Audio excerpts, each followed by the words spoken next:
kababayan, may namamasyal pa rin kahit hindi maulan. Kaya tuloy-tuloy pa rin naman yung pagpasyal dito. Pero napansin ko mga kababayan, na napakaraming basura. Ayan, nakikita nyo, mga basura.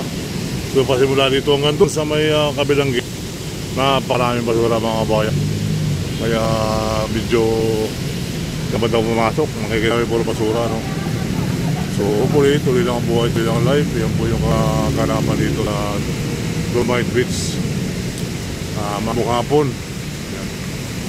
Shout out po ng bongga-bongga, no? Yan. So hopefully, tuloy ang buhay, tuloy ang life.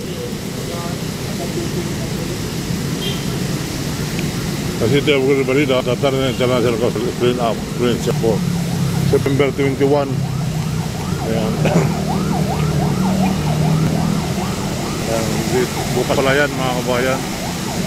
Nagkikiling ng pila yung mga basura dyan sa Dolomite Beach. Ayan. So kahit pa paano, may mga namamasyal dyan. O din tinanggal na rito yung bakod, ano. Tinanggal yung bakod din sa Dolomite.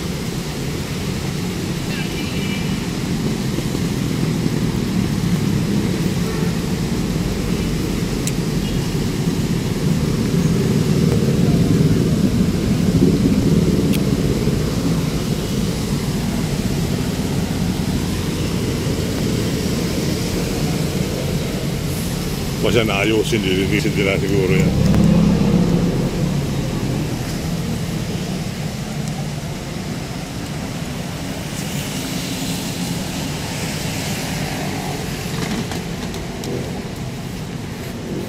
Ibag din ang mga bindor, no? Ay, nadaan mga basura, oh. Naglatag na lang ang basura sa tabing dagat.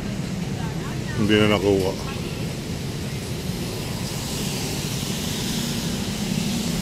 Okay, so hanggang sa muli mga kabayan. Ayun, mga basura sa gilid.